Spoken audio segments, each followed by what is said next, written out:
Bonsoir à tous et bienvenue à cette session d'information. Mesdames, Messieurs, voici les titres de l'actualité de ce samedi 22 avril. L'armée congolaise a mis la main sur des criminels qui opèrent en tenue militaire à Goma. Il s'agit d'un réseau monté par l'ennemi pour s'aimer la zizanie entre les FARDC et la population, selon le lieutenant-colonel Kaikon Njike, porte-parole de l'armée congolaise au Nord Kivu.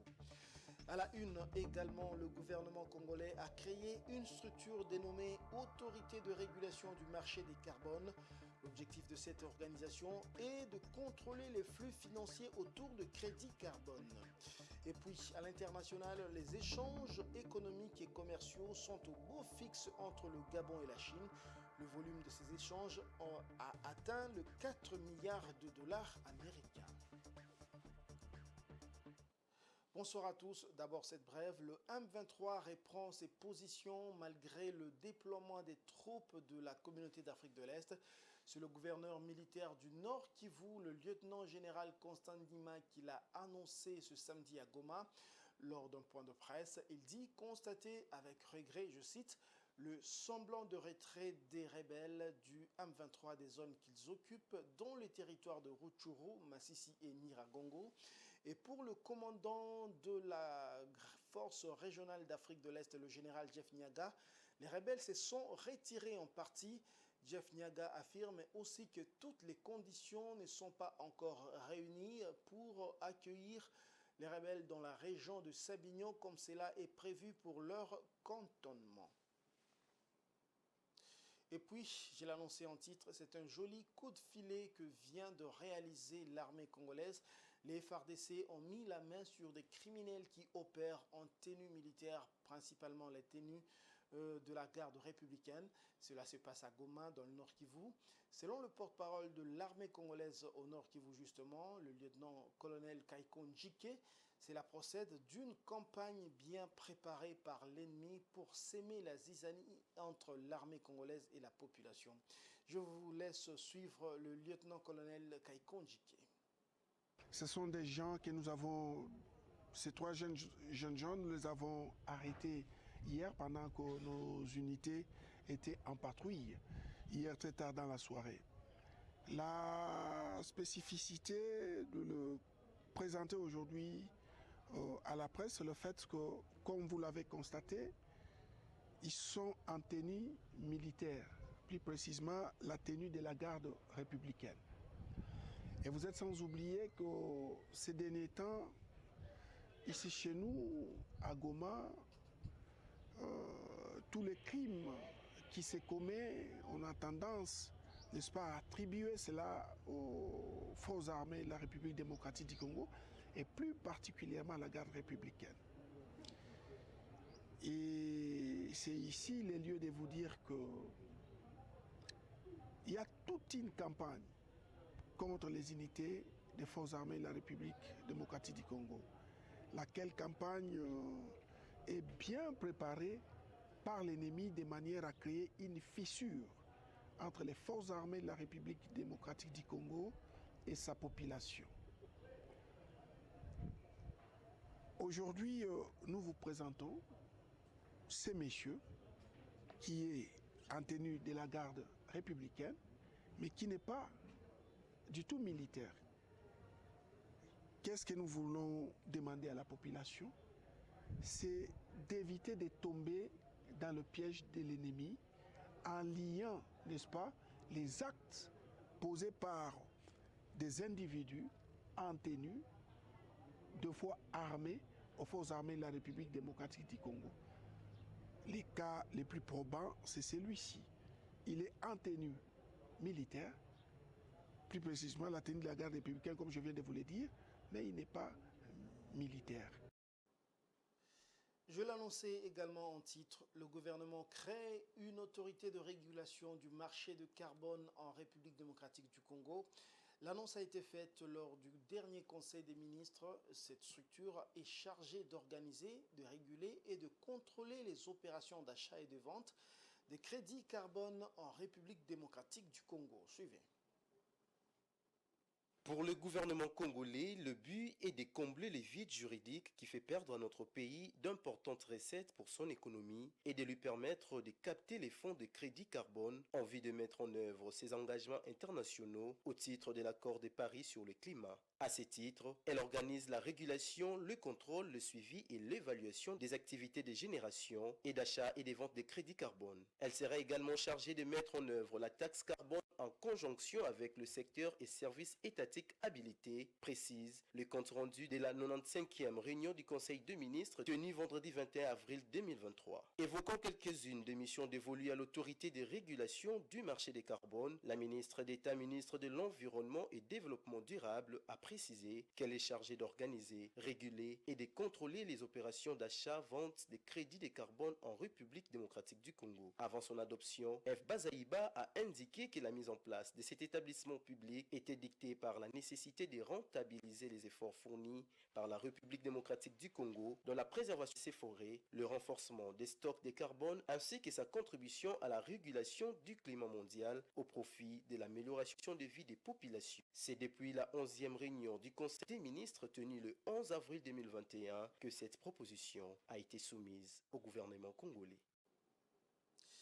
Au nom du gouvernement de la ville de Kinshasa, le ministre provincial des Finances et Économie, Félicien Koulouta, a procédé au lancement d'un logiciel numérique dont la Direction générale de recettes de Kinshasa, DGRK, devra désormais faire usage pour collecter les impôts et taxes dus à la ville. Enoch Issei. Dans son mot des circonstances, l'argentier de la ville de Kinshasa a souligné que la digitalisation devient un levier important de gestion de la mobilisation des recettes. Pour lui, il s'agit d'une solution efficace pour la mobilisation des taxes et impôts au-delà des logiciels e-tax déjà implantés par la DGRK. Ce programme, déjà avec l'IDGRK, en basculant à la télédéclaration, aujourd'hui, ce projet, cette solution IDGRK apporte beaucoup plus d'avantages vis-à-vis des assujettis et dans la mobilisation des recettes pour la DGRK. Dans son mot de bienvenue, le directeur général de la Direction générale de recettes de Kinshasa, Edil Fumunkoko, a indiqué que ce logiciel est une solution qui va renforcer le processus de collecte de recettes de la ville de Kinshasa. Croire qu'avec l'implication personnelle de son Excellence Monsieur le Gouverneur, la DGRK s'engage à utiliser efficacement la solution qui nous sera présentée tout à l'heure au mieux des intérêts de tous. Ce logiciel a une particularité, celle de combiner les moyens physiques et électroniques. À la fin de la projection, faite séance tenante, en vue d'une présentation brève de ces logiciels, le ministre provincial de Finances et Économie a convié le service d'assiette, la DGRK et la Direction générale de publicité extérieure de Kinshasa, DGPEC, à une séance de travail technique avec la solution OCAP pour que chaque acteur impliqué dans la chaîne de la recette puisse vérifier si son rôle a été pris en compte.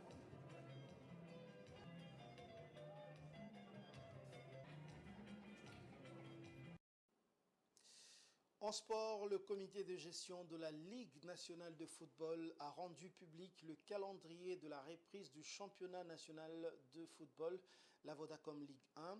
Et cette compétition ira du 5 mai au 28 juin de l'année en cours. Blaise Kouzola. Le comité de gestion de la Ligue nationale de football, l'INAFOOT en sigle, a publié vendredi 21 avril le calendrier des matchs pour la poursuite du championnat national de football de première division, la Vodacom Ligue 1. Ces calendriers prévoient la reprise de la manche aller le 5 mai prochain pour se clôturer le 28 juin. Le match du redémarrage va opposer le tout-puissant Mazembe à la GD sportive de Kinshasa à Lubumbashi. En publiant ces calendriers, la LINAFOOT répond ainsi au préalable soulevé jeudi par le dirigeant du club au cours d'une rencontre avec le ministre du Sport, François-Claude Kaboulou-Mona-Kaboulou. Cependant, des doutes persistent encore quant au respect de ces calendriers, étant donné que la LINAFOOT n'a reçu aucun soutien financier pour le moment de la part du gouvernement. Du côté du club, ils n'ont aucune garantie que l'État va à nouveau prendre en charge leurs déplacements, ce qui laisse penser que l'on est loin d'être tiré d'affaire. Les deux championnats de la Ligue nationale de football sont à l'arrêt depuis décembre dernier par manque de moyens financiers. L'actualité, c'est aussi en dehors des frontières congolaises.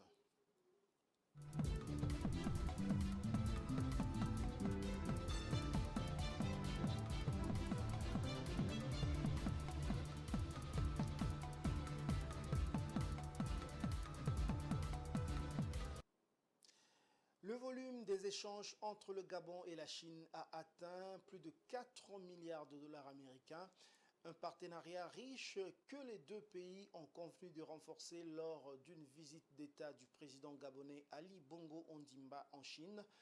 Outre l'approfondissement de la coopération économique, les deux pays envisagent également d'accroître leurs échanges sur le plan politique. Enoch Issei.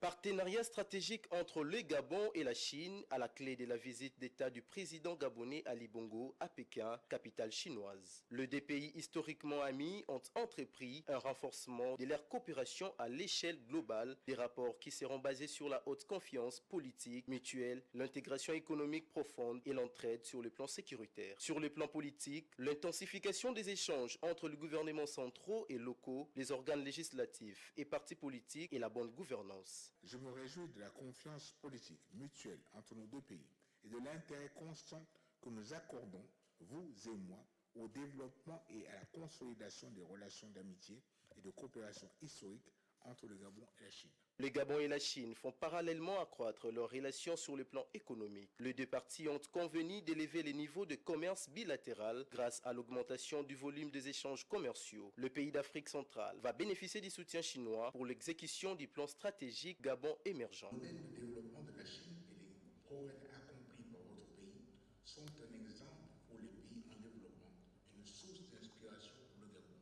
C'est donc le lieu de vous réaffirmer notre disponibilité à accueillir davantage des investissements directs chinois dans les domaines des infrastructures, de l'agriculture, du tourisme, des industries de transformation, des TIC, des banques et des transports entre autres.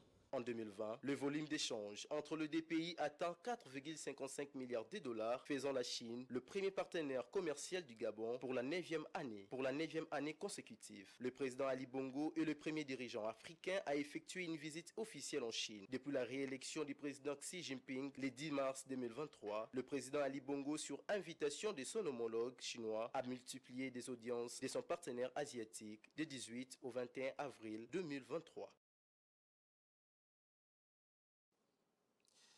Consciente de l'incidence de l'insécurité alimentaire sur ces populations, la communauté économique des États d'Afrique de l'Ouest cherche des solutions pour limiter l'impact de la famine. Cela a été dit à l'occasion du 17e forum de la CEDEAO sur la nutrition qui s'est refermé le 21 avril dernier. Le bloc communautaire œuvre à atteindre la pleine implémentation de la déclaration de Maputo, qui recommande que 10% des budgets d'investissement des pays africains soient consacrés à la transformation agricole du continent. Suivez.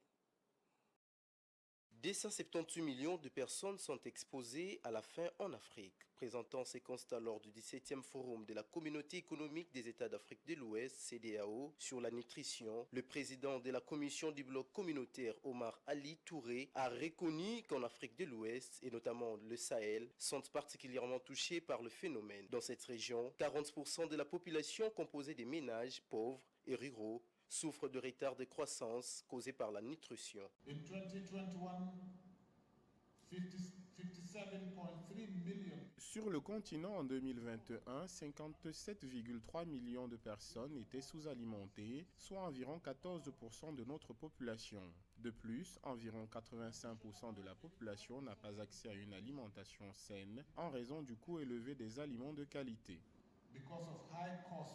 L'Afrique de l'Ouest fait face à une importante inflammation alimentaire. Les experts révèlent que les effets cumulés de l'inflation et des crises sécuritaires sont provoqués au travers d'une hausse des prix des aliments de 40% par rapport aux moyennes observées ces 5 dernières années dans plusieurs pays du bloc communautaire. La CEDEAO, en respect de la déclaration de Maputo de juillet 2003, œuvre dans un financement durable du secteur agricole. La déclaration nous engage à travailler ensemble et de concert avec d'autres partenaires en vue d'améliorer de façon durable l'investissement dans le secteur agricole pour assurer la souveraineté alimentaire du continent africain. Dans l'espace CEDEAO, le Sénégal s'illustre comme un modèle dans l'implémentation de la déclaration de Maputo, alors que le texte indique qu'il faudrait que le pays africain consacre 10% de leurs budgets nationaux dans l'agriculture. La part des investissements agricoles dans le budget général d'investissement s'élève à 12% dans cet État de l'Ouest africain. Fin de cette édition, mais avant de la boucler complètement, le rappel de différents titres.